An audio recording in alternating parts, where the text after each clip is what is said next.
Chicks किंवा चिकाच्या वड्या म्हणले की सगळ्यांनाच गावाकडची आठवण येते आणि सगळ्यांच्याच तोंडाला असं पाणी सुटलेलं असतं पहा. आणि हे सुख शहरामध्ये कुठं भेटतो, हे सगळं सुख आहे ना तर ते गावाकडेच भेटतं. तर आज आमच्या म्हशीने ते छानसे पिल्लू दिलेलं आहे आणि आईने छान सकाळी सकाळी जो काही पहिला चिक असतो ना म्हशीचा तर तो काढून घेतलेला. चला म्हणलं आज चुलीवरती मस्तपैकी ज्या काही वड्या आहेत ना तर त्या करूया.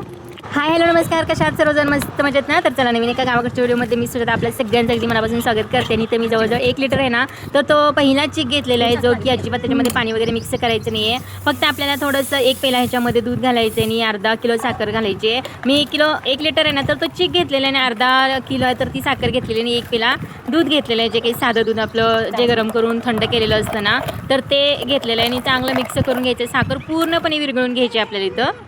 तर मी तो चुलीवरती पण ह्या वड्या केलेल्या आहेत आणि कुकरमध्ये सुद्धा केलेल्या आहेत गॅसवरती.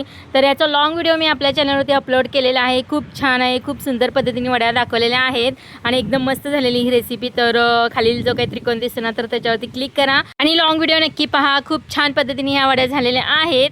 तर ह्या अशा रेसिपी आहेत ना तर गावाकडेच केल्या जातात, आपल्याला शहरामध्ये असं चीक वगैरे भेटत नाही. तर याचा लॉंग व्हिडिओ बनवलेला आहे, अगदी सोप्या पद्धतीने बनवलेलं आहे. एकदम 2-3 साहित्यामध्येच ही वडी तयार होते, बर्फी तयार होते आणि एकदम छान कुसकुशीत सुद्धा लागते. तर खालील त्रिकोणावरती क्लिक करा आणि हा लॉंग व्हिडिओ पहा.